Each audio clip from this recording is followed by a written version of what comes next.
Okay, now let's continue with the last questions of this Unit 5 test. 27th. Let's play the game Rock, Paper, Scissors, betting €1. Okay, is there any Nash equilibrium? Well, I made you this table.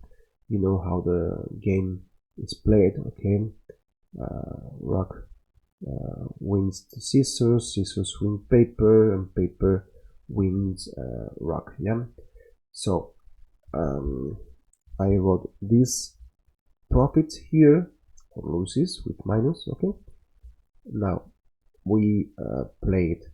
If I'm player 1 and I think that player 2 will choose rock, I choose paper to win him. Yeah, if I think that he will choose paper, I would choose scissors to cut the paper. Okay, if I think that he will choose scissors, I would choose rock to win him. Okay, so of course I don't have any dominant strategy. Yeah, if I'm player 2, I will play the same. Okay, I will play identically. So if I think that player 1 will choose rock, I would choose paper and win 1.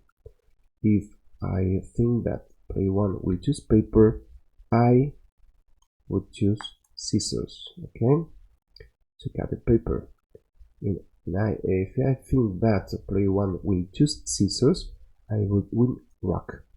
So we see that this this game is not interesting to play as a simultaneous game in pure statistics. Okay, this game really has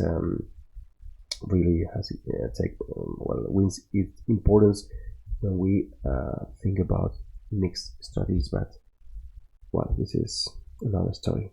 Mixed studies. There are 3 Nash equilibria. No. There is a unique Nash equilibrium. No. There is a unique Nash. No. There is clearly no Nash equilibrium. Yeah, because we didn't mark in both components any of the 9 combination of strategies. Okay, so here you have. And now 28.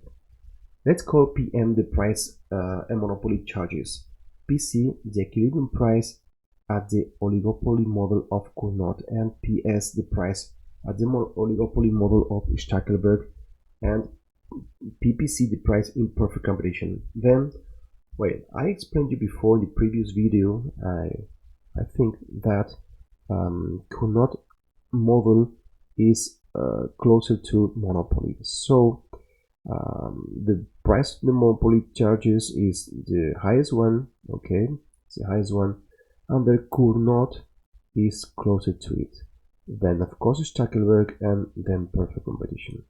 So clearly we have C as a correct answer now. Okay, now 29. A dynamic game is played backwards. Yeah, yes, of course. Gives us the so-called subgame perfect Nash equilibrium when played correctly. Yes, yes. It's represented in an extensive form. Sorry, like in a tree diagram. Yes. So all of the above, clearly. Yeah. Well.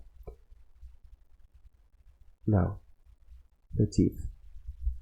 2 firms with identical marginal cost choose the quantity they want to produce simultaneously. Then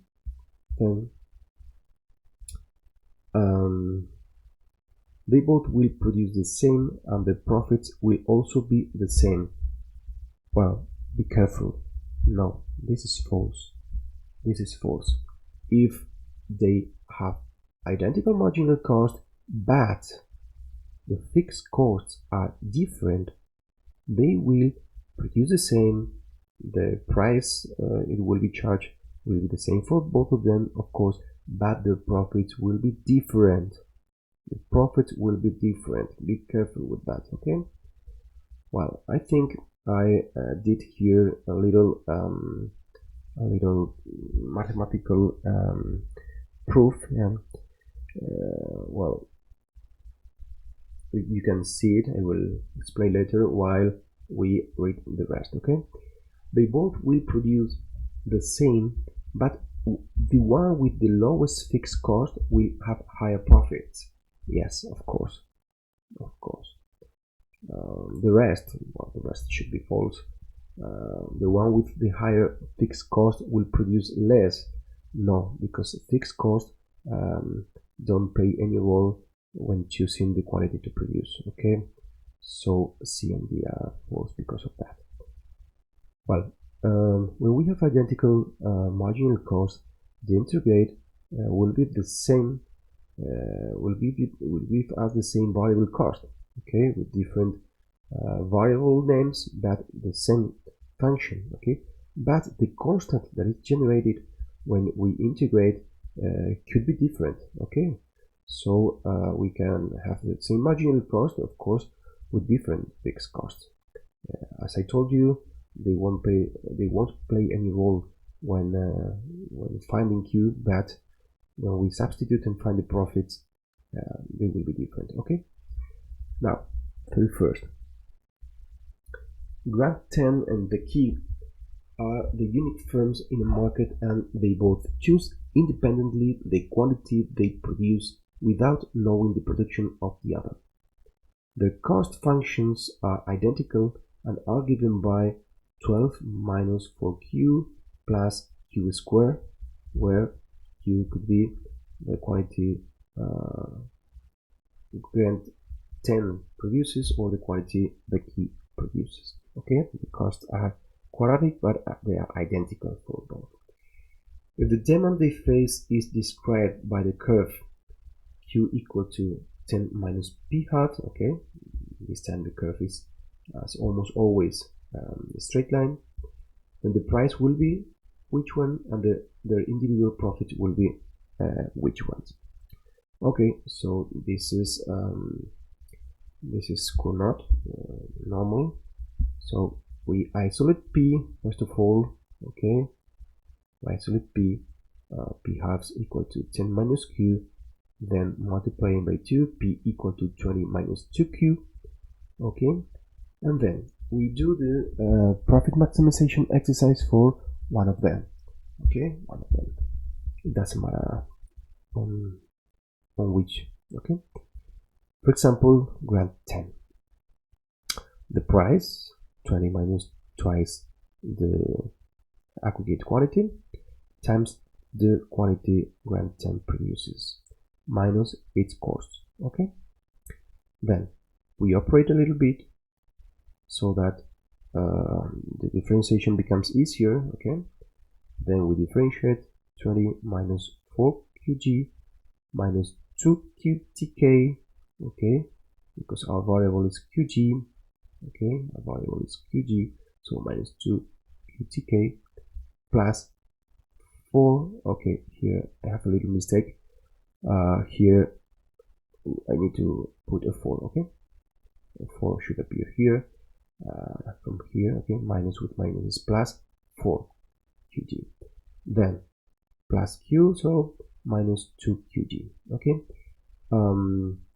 then 20 plus 4 is 24, minus 2 qtk, and minus 4 and minus 2 is minus 6 to the right hand side, 6 qg. Okay, so qg is 24 minus 2 qtk divided by 6, so 12 minus qtk divided by 3. This is the best response function for Grant 10, for the firm called Grant 10.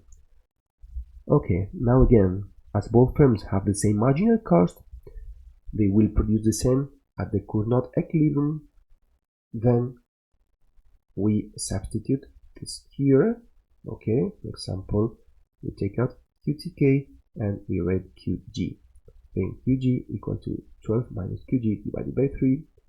Okay, now 3 qg equal to 12 minus qg, so 4 qg equal to 12, then qg equal to 3.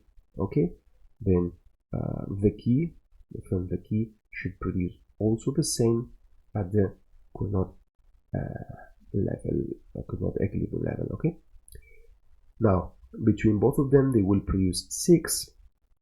Then 20 minus 2, 6 is the inverse demand, yeah? 20 minus 2 gives 6, so 8. Okay. Then the profit.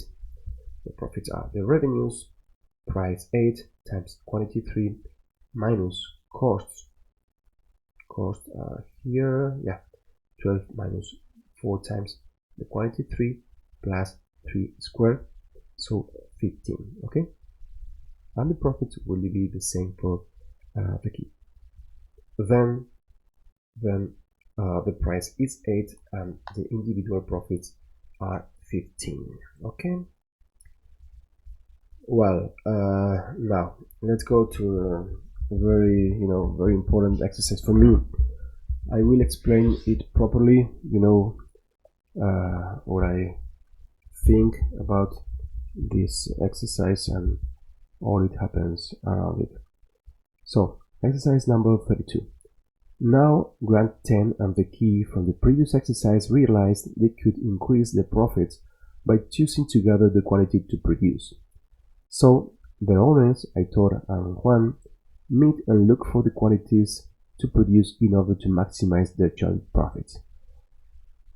Once they decide how much to produce, they sign the contract and say goodbye, and each of them goes to his own company and produces the agreed amount of output. Okay, well, you know what I think about this. Their individual profits will increase by, okay, the previous profits were 15. Let's see how much they earn by colluding. Okay, now collusion. The joint profits are price times quantity. Okay, that we can put this way because the money is linear, no problem with the revenues, minus the cost of the quantity Grand G produces, okay, the plant of Grand G, and the cost at the plant of the key. Okay, then we operate a little bit. Okay, we operate it carefully, and then, as both firms have the same marginal cost, they will produce the same at the collusive level again. Okay, I explained this in the previous video. Okay, as they are identical in the sense that they have the same marginal cost, when they agree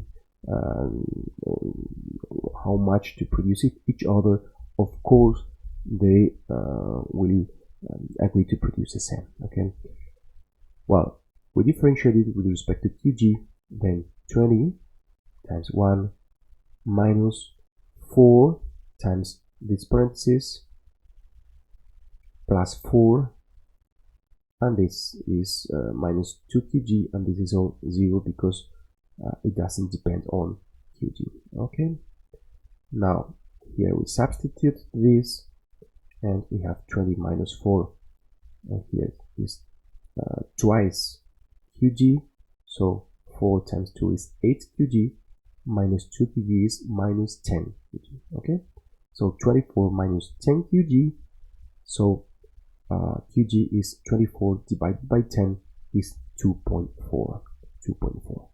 Then the other firm, the key, should also produce 2.4 between them, so 4.8, and we go to the inverse demand. Yeah, we go to the inverse demand to find the price. 20 minus twice the quantity will be produced jointly, so 10.4 is the price.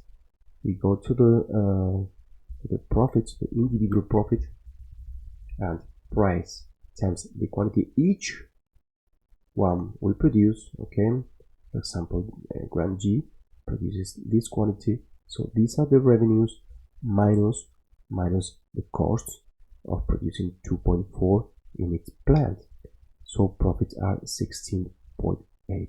okay, as before at the Cournot level was 15 the profit, and now 16.8. The gain by coloring is 1.8. Yeah, 1.8. Yes. Oh, oh, sorry. This is 1.8, of course. Well, now this is a correct option. Yeah?